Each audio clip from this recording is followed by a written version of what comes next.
La ciudad medieval generalmente está rodeada por una muralla defensiva, en la que varias puertas abren a los caminos más importantes. El trazado urbano es sinuoso e irregular, existiendo a veces zonas despobladas. Las ciudades tienen diferentes barrios que agrupan a la población en función de su procedencia, religión o su actividad.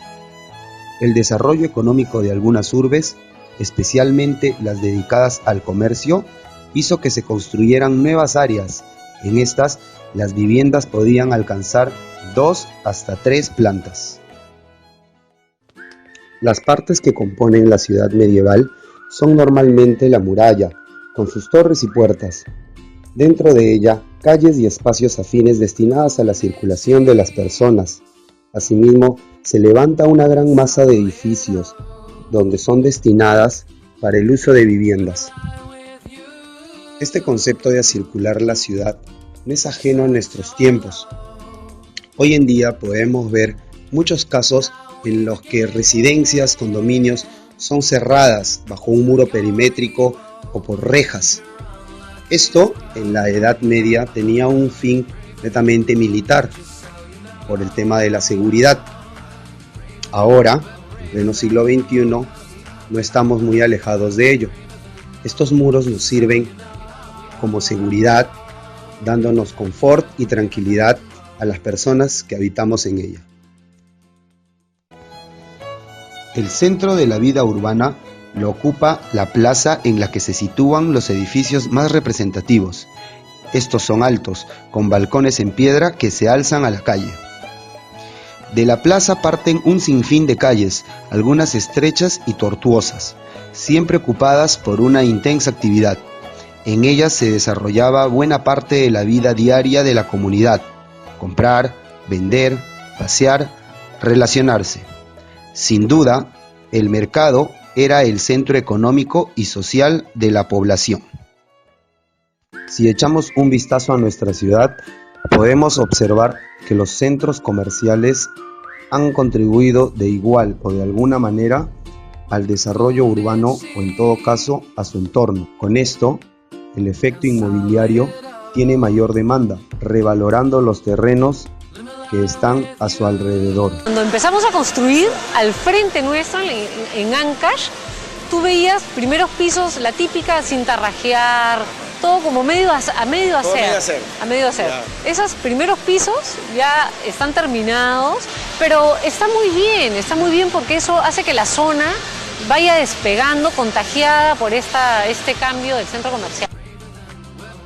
Según MapCity, empresa dedicada a brindar servicios de desarrollo, hasta el momento existen 62 centros comerciales operando a nivel nacional, de los cuales 32 se ubican en Lima y el resto en provincias. Si bien cada vez se ve interés por el desarrollo de nuevos centros comerciales, en la capital aún queda espacio para el desarrollo de unos 30 a 40 centros comerciales más. En el libro Historia de la forma urbana de Morris, Howard Salaman nos dice: la existencia de estos centros especializados dedicados al comercio no debería hacernos olvidar un hecho básico: toda la ciudad medieval era un mercado. En las ciudades de crecimiento orgánico, todos los asentamientos que más tarde se convertían en ciudades se hallaban ya establecidos en sus emplazamientos respectivos, como las ciudades de origen romano, los burgos y otros asentamientos aldeanos que generó que Inglaterra se convirtiera en un país formado por aldeas. La ciudad medieval es el resultado de la interrelación de los 6 factores siguientes. 1. Su estructura económica. 2. Su estructuración social. 3. Su estructura física. 4. Su personalidad legal. 5. Su situación geográfica. 6. Su vitalidad política. Llegando a este punto, debemos considerar 2 cuestiones relacionadas entre sí. ¿En qué momento la Edad Media alcanzó una aldea de estatus de ciudad y por qué tan solo un cierto número de aldeas se convirtieron en ciudades a costas de otras, mientras sus vecinos mantenían su forma original y su función agrícola hasta la revolución que supuso la aparición del transporte privado en las últimas décadas. A todo esto, podemos responder la primera pregunta afirmando que una aldea medieval se convertía en ciudad cuando adquiría la función secundaria del centro de comercio local y probablemente también al desarrollar algún tipo de industria especializada de pequeñas dimensiones que a la vez cierto porcentaje de sus habitantes se dedicaban a las ocupaciones no agrícolas. La segunda pregunta acerca de las razones por las cuales solo ciertas aldeas conseguían el estatus urbano es de hecho una pregunta sobre los mecanismos por los que tales aldeas adquirían funciones comerciales. Se da declaraciones que se da por el resurgimiento general del comercio en Europa.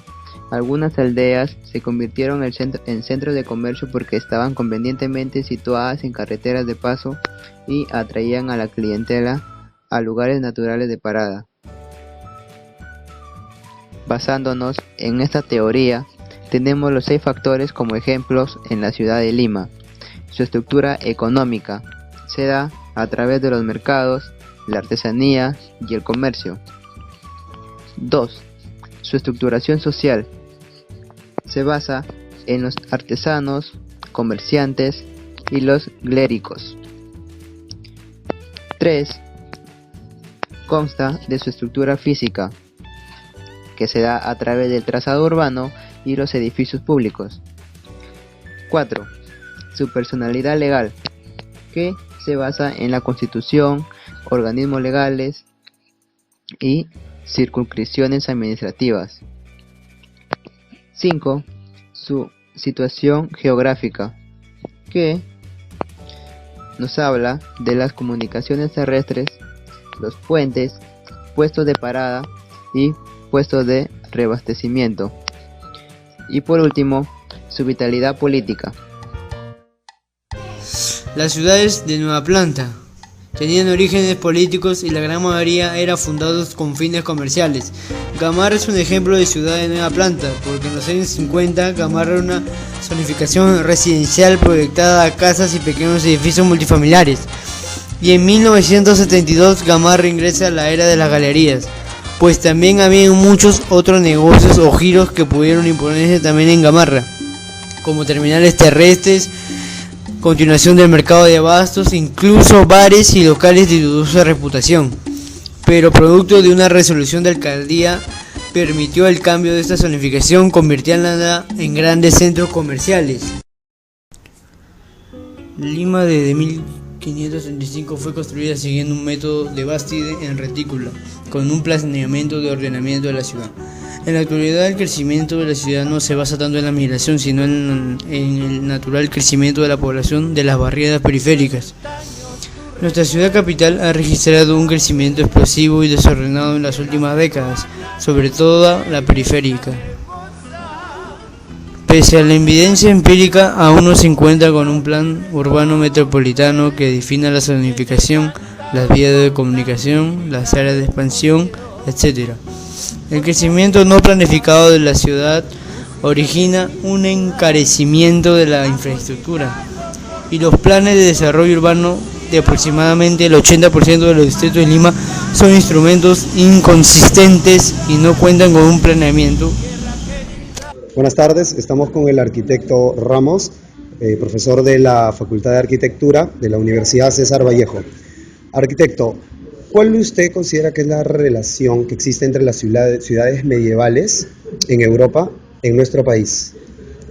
Bueno, acá en época medieval peruana es muy poco lo que se ha podido dar. Ha habido ciertas intervenciones.